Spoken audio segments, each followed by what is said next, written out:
Elizabeth Natari dan Mesak Jakob, warga Kabupaten Kepulauan Siau Tagulandang Biaro atau Sitaro, mengaku belum menerima hak ganti rugi atas tanah mereka yang digunakan membangun Bandara Bung Karno Siau.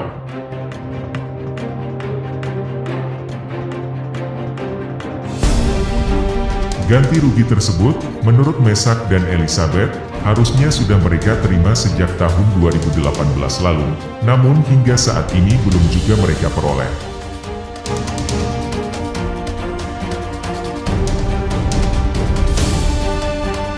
Bahkan, Elizabeth mengaku jika dirinya pernah mendapat ancaman dari mantan asisten 1 Pemda Sitaro, Heri Lano, menyikapi perjuangan Elizabeth atas hak ganti rugi tanah miliknya, yang diuraikan Elizabeth bahwa jika Elizabeth memperkarakannya, maka Elizabeth membutuhkan pengacara, dan jika melawan, maka Elizabeth akan masuk penjara.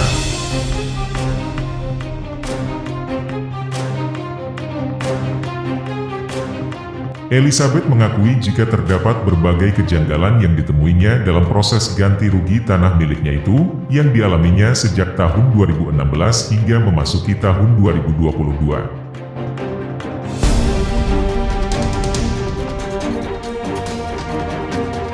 Kini tanah milik Elizabeth dan Mesak telah dikuasai Pemda Sitaro dan membangun Bandara Bung Karno Siau.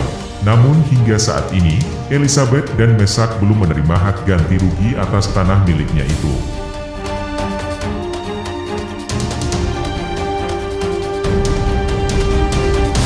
Dari kronologis yang diuraikan Elizabeth, patut diduga jika ada praktek mafia tanah yang menggurita di Pemda Sitaro dalam proses ganti rugi tanah milik keduanya, sebab ada pihak lain yang telah mengantongi sertifikat atas tanah milik Mesak.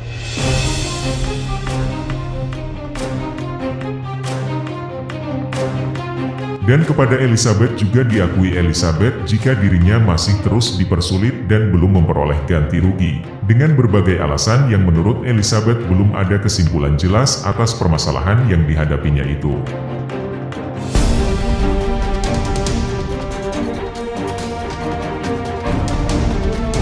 Dugaan mafia tanah itu menguat, sebab penuturan Elizabeth akan adanya pihak lain atas nama Ardian Doali dan 2 orang lainnya, yang justru telah mengantongi sertifikat tanah di area bandara itu, menuai tanya yang belum terjawab, sebab 2 orang selain Ardian Doali, dikisahkan Elizabeth, jika keduanya kebingungan untuk menunjukkan secara pasti tentang posisi letak tanah mereka di area Bandara Bung Karno Siau, saat Elizabeth bertanya pada keduanya ketika berada di area bandara.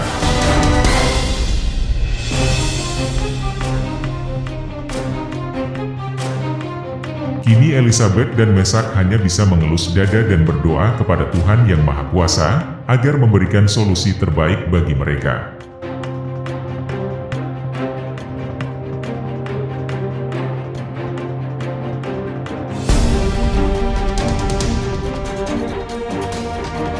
Keduanya berdoa dan berharap agar dapat segera memperoleh bantuan hukum dari pihak yang terketuk pintu hatinya untuk membantu memperjuangkan hak asasi mereka atas tanah miliknya yang sudah dikuasai Pemda Sitaro dan kini berdiri kokoh Bandara Bung Karno Siau di atas penderitaan mereka yang terabaikan selama ini.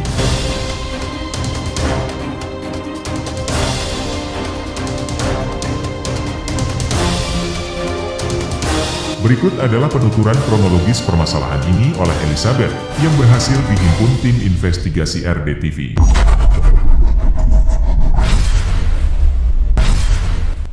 Pada tahun 2015, waktu itu saya dengan suami saya pergi ke lahan. Kami kaget ada nama Adwali di bawah lahan kami. Lalu saya telepon sama mama, ibu saya yang waktu itu ada di Bitung. Saya tanya sama mama saya, "Ma, kenapa di bawah lahan kita ada nama Adwali?" Jawab mama, "Tidak ada nama Adwali di bawah lahan kita. Di bawah lahan kita itu keluarga minta doa tak lending." Jadi saya dengan suami saya pulang, kami datang ke rumah Pak Kades, sampaikan hal itu. Lalu Pak Kades bilang, "Itu Pak Adwali ada sertifikat." Kita tanya sama Pak Kades, "Kapan terbit sertifikat itu?" Pak Kades tidak menjawab. Terus saya bilang, "Kalau begitu, saya panggil mama datang ke Siau." Pak Kades jawab, "Tidak usah." Kemudian 2 minggu dari situ, kami ke lahan lagi. Di di sana nama A Luali itu sudah pindah di bawah lahan Bapak Mr. Yakob. Dan pada tanggal 21 September 2020 kami diundang rapat di Dinas Perhubungan. Pak Kades sampaikan bahwa lahan kami itu belum terbayar. Dia bawa bukti waktu itu karena dia ada di panitia pembebasan lahan di waktu itu. Terus Pak Kades bilang lagi, Pak Wali yang diwakili oleh Pak Han, kantor tidak bisa membuktikan lahan. Dan kesimpulan rapat kami membuktikan surat dan lahan lagi. Kami bertemu Pak Asisten 1, Bapak Erlano, menyampaikan bahwa lahan kami sudah tergusur. Beliau menyampaikan kepada kami, kalau mau perkara, masih mau bayar pengacara. Kalau mau melawan, mau dipenjara. Terus dia bilang, tidak boleh menghalangi program pemerintah. Besoknya kami ke lahan. Di sana, saya kaget. Lihat ada Pak Yos Beta, Pak Tola Ode, Pak Han kantor. Saya tanya sama Bapak Yos Beta dan Pak Tola Ode, kamu punya lahan di mana? Mereka jawab, ada di bawah. Terus saya tanya lagi, di bawah di mana? Mereka sudah tidak jawab lagi. Dan saya sampaikan bahwa lahan itu lahan keluarga kami di bawah. Dan sekarang lahan itu kosong. Terus waktu itu ada pertanahan, ada perhubungan dari Dinas Perhubungan yang mengukur lahan kami berdua, Pak Mesan dan saya. Dan mereka menyampaikan bahwa lahan kami itu nanti dibayar di tahun 2019. Inilah tanah kami yang dulu kami pakai untuk menanam tanaman tahunan seperti kelapa dan tanaman musiman seperti ubi kayu, keladi, rica, dan tomat. Dan saat ini kami sudah tidak bisa lagi menggunakan karena sudah jadi seperti danau yang saat ini ada kelihatan ini. Kemudian kami juga tidak tahu apa guna daripada drainase yang sudah jadi ini. Di sebelah kanan saya ini ada 50 meter milik saya sudah dijadikan drainase. Kemudian yang di sebelah kanan ke sana ini lagi 50 meter. Itu milik saya. Kemudian tanahnya digaruk dan diambil dibawa ke landasan pacu.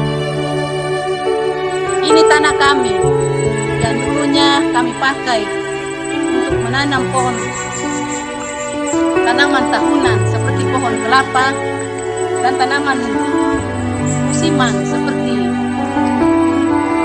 rica, tomat, keladi, ubi kayu. Dan tanah ini sudah menjadi seperti kolam yang ada di sebelah kiri saya. Dan yang ada di sebelah kanan saya ini sudah menjadi seperti ini. Tanahnya digarut oleh pemerintah daerah, taruh di landasan pacu yang ada di sana. Dan ini pun jadi drainase yang ada panjangnya 100 meter. Sudah tergusur dan tanpa ada pemberitahuan kepada kami selaku ahli waris atau pemilik lahan, dan hasil galian C atau sirtu digeruk untuk dibawa di area bandara dengan maksud menimbun landasan pacu, dan kami selaku ahli waris tidak mendapat sepeser pun dari hasil galian tanah kami. Dan kami sudah mendatangi pihak-pihak terkait, mulai dari kepala desa, camat, dinas perhubungan, asisten 1, sekda, bupati, serta anggota DPRD. Tetapi sampai hari ini kami dibuat bolak-balik ke sana kemari, tetapi sampai hari ini belum mendapat keadilan. Mungkin karena kami masyarakat miskin dan bodoh, Sehingga melalui rekaman video kami ini, kami meminta tolong kepada Pak Presiden, Pak Menteri Perhubungan, Pak Pertanahan, Garing Agraria, untuk kiranya bisa mendengar jeritan kami sebagai masyarakat yang telah dirampas hak kemerdekaan kami. Kiranya curahan hati kami ini bisa sampai kepada Bapak yang terhormat. Sekian dan terima kasih. Terima kasih kepada semua sahabat RDTV yang telah menonton berita ini. Mari bantu Elizabeth dan Mesak untuk mendapatkan hak ganti rugi atas tanah mereka dengan membagikan berita ini agar menjadi viral, untuk menjadi perhatian Presiden, Menteri Agraria dan Menteri Perhubungan, sebab diindikasikan adanya praktek mafia tanah dalam proses pembayaran hak ganti rugi tanah masyarakat atas proyek pembangunan Bandara Bung Karno Siau. Jangan lupa meninggalkan komentar sahabat RDTV di kolom komentar, like, subscribe channel ini, dan ingat menekan tanda notifikasinya untuk terus mengikuti perkembangan berita ini hingga berkepastian hukum.